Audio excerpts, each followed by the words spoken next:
What's going on, guys, and welcome back to another episode in my Football Manager save. This is episode number 32. And today we're returning with the penultimate episode of Season 4 as we play our final two league games against Norwich at home and Liverpool away, where we could still possibly sneak in to 5th or 6th. Before we get to the games though, shall we be getting on off camera? Yep, as promised in the last episode, I said we'd come back before the Europa Conference League final if we still had an outside shot, and after back-to-back wins, we do indeed. We began with a 5-0 victory away at Ellen Road against Leeds United. We scored 4 goals in 27 minutes. Scott McTominay fired us in front 8 minutes in, then Dominic Solanke bagged a 7-minute brace. Tav then made it 4, and Nandez also scored his first goal in the league for Bournemouth in stoppage time as well. The bad news, however, was that during the game in the first half, Hamid Traore got a hamstring strain. He is still out, and I think he's probably going to miss the Europa Conference League final as well. That's a massive blow because you know how big he's been for us this season. And the final game was a 3-2 win against Manchester City. This is a really undeserved win, though, taking on Sarri's side, who, going for the Premier League title, they can wrap it up today. 2 points clear of Chelsea, and they got the game in hand as well. That, of course, comes today. Are they playing today, or is it tomorrow? It must be tomorrow. No, it's Wednesday, actually. Wednesday at home to Aston Villa. We beat them by 3 goals to 2. Pre-title nerves from Man City, perhaps? I don't know, but we won it by 3 goals to 2. Danny Ings gave us the lead in the game 39 minutes in, and then Haaland level 3 minutes afterwards. And in the game where Man City had been the better team, they had a higher XG, much higher possession. I expected them to go on and flip the script in the second half. They didn't. Danny Ings restored our lead, bagged his brace, made it 2-1 after a mistake from Ruben Diaz, and then Vladan Radolovic headed in a Forsby cross to make it 3-1, and whilst Grealish scored deep in the stoppage time, it was just a consolation goal. Yup, did not see that coming. We beat Man City and Leeds back-to-back, and that does mean with 2 games to go, jumps to 8th place in the table. And here's the situation. With 2 points behind Spurs in 6th, we don't have a game in hand. With 3 points behind Aston Villa, they've got a game in hand on us. So it's still very unlikely. We'll still need to win back-to-back because we have the worst goal difference of the lot. Wolves can't make it now, so it's just us, Liverpool, Spurs and Aston Villa all clambering for 5th and 6th. We have to win back-to-back. It's still unlikely. And before we play the first game today, do you want to show you this real briefly? Oh yeah, top of the transfer profit. 47.75 million. You love to see that after a great summer of deals, if you will. For those of you that are curious if it happened off camera, it did. State-of-the-art training facilities. You love to see it. The Docks Training Centre of Excellence has now been constructed. We're working on those youth facilities next, boys. But yeah, absolutely buzzing about that. And there we go. Oh, and also as well, where are we? It should be in the email somewhere. Where are we? Dun dun dun. Where is it? Have I gone past it? Oh, sorry, I'll just search for it. I bet it's like right there or something. Oh, there it is, right there. Tyrick Mitchell is going to sign for Bournemouth. Yup, Palace have now been relegated, and we discussed this in the last episode. He had that relegation release clause of £12 million, and I wasn't going to leave it to chance. Oftentimes, clubs will do their business right after the league season finishes, and I've been stung a few times in this save already by not doing my business early enough, waiting until the CL finals played so I can wrap up the season for our YouTube save, and I've missed out on a player like a relegation release clause or whatever. Wasn't going to take the chance this time around. Tyrick Mitchell's coming in on I think it's 65 grand a week deal for next season for, again, £12.25 million. Regular for Crystal Palace since he was a teenager, and absolutely buzzing about this signing as well. Tyrick Mitchell will be coming in at 26 years old in the prime of his career right now. He may well be the replacement for Kelly, depending on whether the captain leaves or stays. Right then, so heading into the game, just before we play it, with a late kickoff today against Norwich at home, should be a banker. Before we get there, 3 p.m. kickoff, games to keep your eyes on. Aston Villa at home to Brentford, should be a banker. With the game in hand, I thoroughly expect them to get 5th now, but Spurs play Liverpool. What we want is a draw. So fingers crossed that's what happens as we process through together. And the result was, in North London, as Man City won the FA Cup,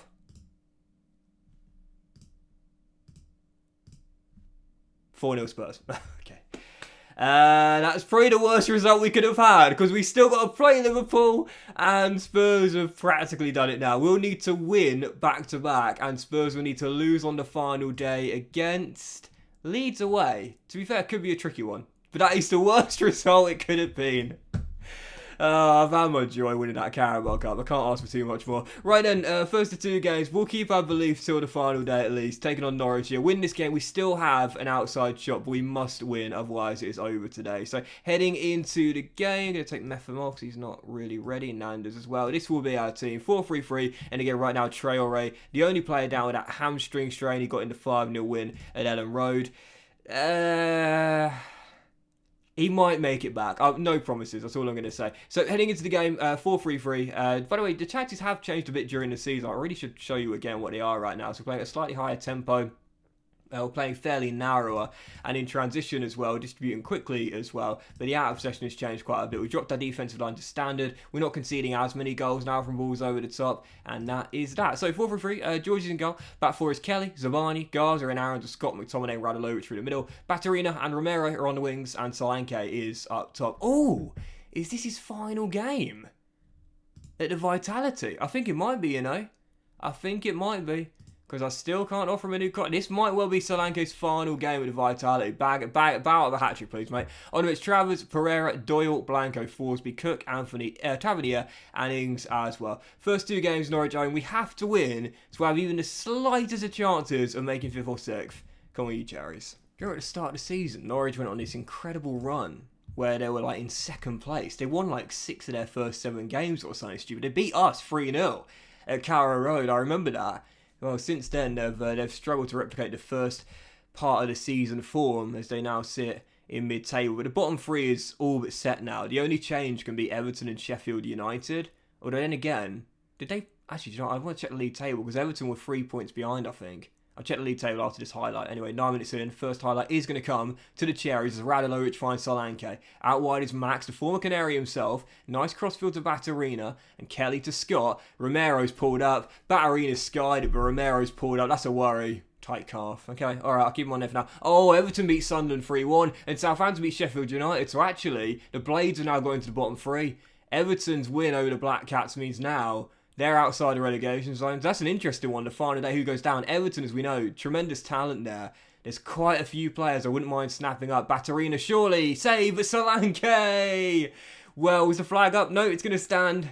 And that'll probably be his, well, maybe his final goal at the Vitality. Yeah, it's Michaelenko, Onana, Pickford, Patterson. They're still there at Everton. So that is so annoying, man. Like, seriously. It was like that in season 1. We thought they were going to go down. They pulled out at the end of the season. They're going to do it again. Everton, the great escape, once again.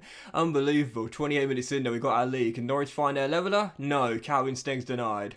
Can't believe Everton are going to pull out again. 2nd season in 4. They do a great escape. That's fantastic. As Lingard fires it way wide the post. And it's still 1-0.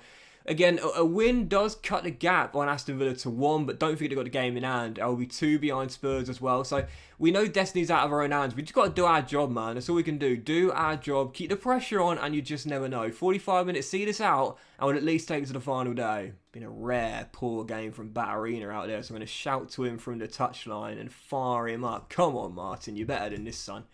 There's 25 minutes on the clock. And we are still leading by 1, but Norwich growing in confidence here with Calvin Stengs to Danilo. And the ball over the top is headed away by Garza, but Romero loses the aerial duel to Sam McCallum. Norwich looking for that leveller. And that shot goes over, still 1-0, hanging on in there. Well, I think that is going to do it. Final change will be Ings for Solanke for fresh legs up top. But it looks as though we are going to see out the win we needed. Ooh, will we? Final chance, and it's going to come to Norwich. They get the point. And that will see our 5th and 6th dreams die. Oh no, Georgie, you are the most... I'm not sure what the word is here. I don't know what the PC term is either, but you scare the living daylights out of me when you do that. Connor Roberts crosses, and, well, to be fair, he's just stopped Tom Davies from levelling it. And will surely ensure we will hold on to the 3 points. How many times does he get caught coming out like that? Honestly, scares the living daylights out of me. Oh, there we go, and we'll take it to the final day. It's still going to require Spurs to lose at Ellen Road and us to beat Liverpool away at Anfield. The likelihood very slim, but all we can do is do our job, and so far we have. Another big win there. And at end of season 4, to be fair, it's been really, really impressive. I've been very happy with this. Just the 2 losses since March against Spurs and Arsenal. That is really impressive. And 4 wins on the trot in all competitions as well. Our form in this final stretch here has been superb. I should say superb for a club of our stature. Because obviously for a lot of clubs, they look at those draws and say, really? But there we go. So we've got the top half finish guaranteed now. Buzzing with that. So this is why I said during the season I wasn't worried about my manager performance being low down here. Because we had all those games in hand. We had all those games in hand because we were going so far in Europe and in the Carabao Cup as well. So we've guaranteed a top 10 finish. 7th is where we finished last year. So fingers crossed at the very least. If we avoid defeat against Liverpool, we will at least finish no lower than we did last year. But I really want to sneak into the Europa League and the league because that will take a lot of pressure off that Conference League final. When's Aston Villa's game? Is it Wednesday? I think it's Wednesday. Yeah, it's Wednesday at the Etihad. And Manchester City, I mean, they're going for the title. Like, surely not going to lose that. If Aston Villa win, then we won't be able to catch them. If they lose, we'll only be 1 point behind. Who's their final day fixture? Oh, it's Brighton away. 15th place, to be fair. Not a great season for them, but you know, that's a tough one as well. So Spurs have to go to Leeds. Villa have to go to Brighton. Man City, please do us a favour there, lads. He just sort of stoic, kept a clean sheet in the playoff semi-final first leg for Leicester. Go on, stoic. Don't you just love when your players are out on loan and they're doing really well with their clubs? You really want to see them like do an objective for that team. Right, Man City, you going for the treble? You just won the FA Cup. Are you in the Champions League as well? Oh, they are. They're going for a treble. They're going for a treble. Right, lads, don't bottle it tonight, yeah? Big 3 points against Aston Villa. You know you want the treble. Yes! Okay, so we're 1 point behind Villa. We've got a better goal difference as well. So if we draw at Anfield and they lose against Brighton, we'll leapfrog them. Ah, look at this. He's gone. Hashtag he gone. Solanke looks as though he's on his way out the door in the summer. Possibly the Spurs for a deal around 38 mil. It's another Robin Van Persie situation here. Like, he's worth way more than that. Are you kidding me? With the goals he scored this season.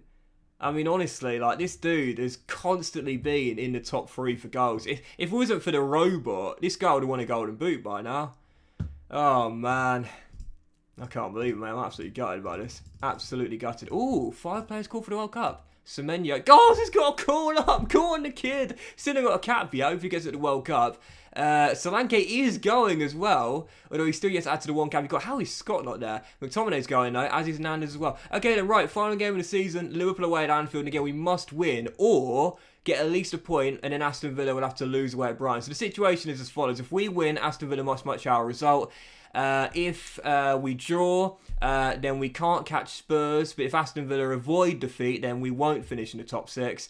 But really, I think we need a win today. I can't see Aston Villa losing back-to-back and away at Brighton as well. As to the bottom 3, Sheffield United must at least get a point today. And if Everton win because of the goal difference swing, they're away against Brentford. They'll guarantee safety. City already champions, top 4 set. Right then, let's see if we can go and do this. A win. We might get into the Europa League and that'll take a lot of pressure off that Conference League final. So, Liverpool away at Anfield and they can leapfrog us on the final day and go into 7th if they win themselves. So, no change to lineup on the back of the win in the last game and this will be our team.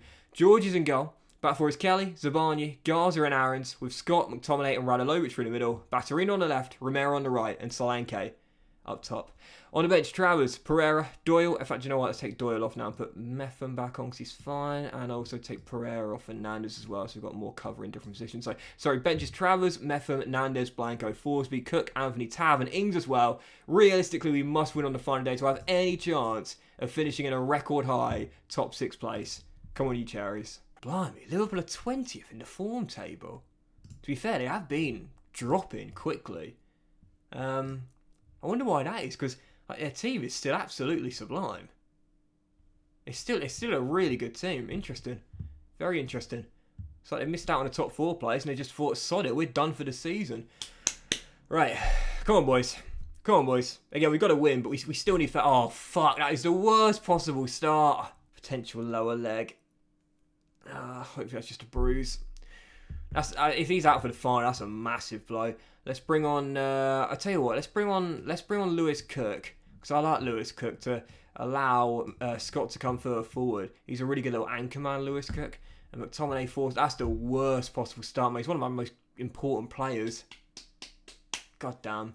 And the first start that's going to fall a few minutes later. 9 minutes in. As Cook does win it back. Alex Scott driving forward. Back to Kelly. And the captain comes over the halfway line.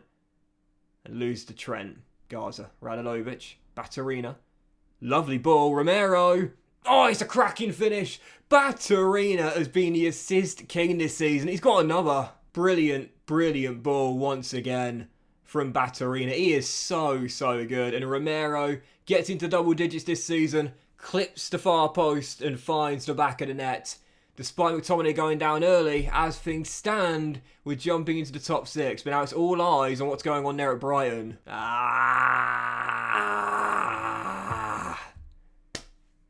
That was a really weird noise. Come on, Brighton. Pull them back. This is the definition of doing your job but things not going your way. Spurs and Villa both leading by a goal heading into the break. So even though we're winning at Anfield, it's still not going to be enough. At least we know we won't finish any lower than 7th. We won't finish any lower than we did last year. But yeah, I think it's over. I'll say I'm delighted with the performance. We're doing well out there, leading by 1. But we need a Brighton leveller. Forget the Spurs game. We need a Brighton leveller. I've got my eyes like glued to this. Yes, Brighton! Come on, 1-1 as things stand, going into the top 6. But we still need to hold on here as well, because if Brighton hold Aston Villa to draw there, we have to win as well. Like we will need to win this game as Nunes is through and Georgie makes the save. Got to do our job and just hope for the best. Baturina, loses out to Harvey Elliott. Mo Salah, the Egyptian, steps inside, drags it wide of the post. And we still lead by 1 as Liverpool look to peg us back after an atrocious end to the season for them. Cook, lovely ball. Max inside the area. Oh, the fumble by Kelleher. But no one there to tap in from close range. Liverpool scrambled it away. Still 1-0 here. Still 1-1 there. Leeds have found their leveller against Spurs, but it's not going to matter at this point unless Leeds can come back to win that game. That was just jumped to 5th, but 19 minutes to go. I just want Brighton to hold on. And Villa have gone down to 10 men, to be fair, as well. So, come on, Brighton. Don't surrender it from there. As things... Oh, Leeds are... No, wait, hang on. What's going on? Oh, no, sorry, it's Aston Villa. I thought it was Spurs. There's only 6 minutes to go. The game's gone. Let's take off Radalovic for Blanco through the middle. And let's take off Romero for Tav as well. We've got 6 minutes to go. I don't want a time waste because time waste backfires so frequently in FM. Spurs are now gone 2-1 up. Brighton is still tied at 1-1 now. Oh, no. Tav, well done, mate. Blanco. I'm sorry, I've lost my... I'm really tense right now. I'm literally on the edge of my seat. 30 seconds of normal time to see out what could be a top 6 finish. But if Liverpool find a winner, it's going to level. It's going to break our hearts. Salah's cross deflected. Zabani heads it straight back to the Egyptian. No, steps inside. Oh, I don't believe it. Third highest scorer in the league has just ensured Liverpool will not lose at Anfield on the final day. We've bottled it. Salah steps inside. This time gets it on target. Liverpool are level. That's going to do it. And Liverpool... Oh, Villa found it. I just saw Villa found it. Well, to be fair, it wouldn't have mattered in the end anyway. Do you know what? I was actually kind of relieved that Villa won that game in the 96th minute. They weren't to know it. But we weren't going to leapfrog them anyway because of Liverpool's leveller. So in the end, in a weird way, I'm kind of pleased Villa won that. So it means that Salah goal wouldn't have mattered anyway. We remain in 7th then. It's still the same finish as last year, which is really impressive. But McTominay, oh, fuck. Out for the final. Pulled calf muscle. Give him an injection. Oh, I've got to do it. Give him the injections. He's too important to miss that game. So in the end, a 7th place finish. Everton do indeed survive on the final day. Sheffield United lost 3-0 and Everton managed to get a point. So they are staying up once again. And it's Spurs and Aston Villa who both pulled out on the final day that guarantee a 5th and 6th place finish between the pair of them. Right, guys, we shall leave it there, and we'll come back with the season finale. It will be our first ever European final to save, and Bournemouth's first ever against Celta Vigo in the Europa Conference League final. They finished mid-table this season. I would say we're slight favourites, but not by much heading into that final. So we'll come back for it in the next episode, the season finale, the Europa Conference League final. Well, we must win to have Europa League football next season, otherwise Europa Conference League again. Have a great day, guys, much love, and I'll see you for that Europa Conference League final against Celta Vigo, aiming to end on a high after a dramatic low very soon.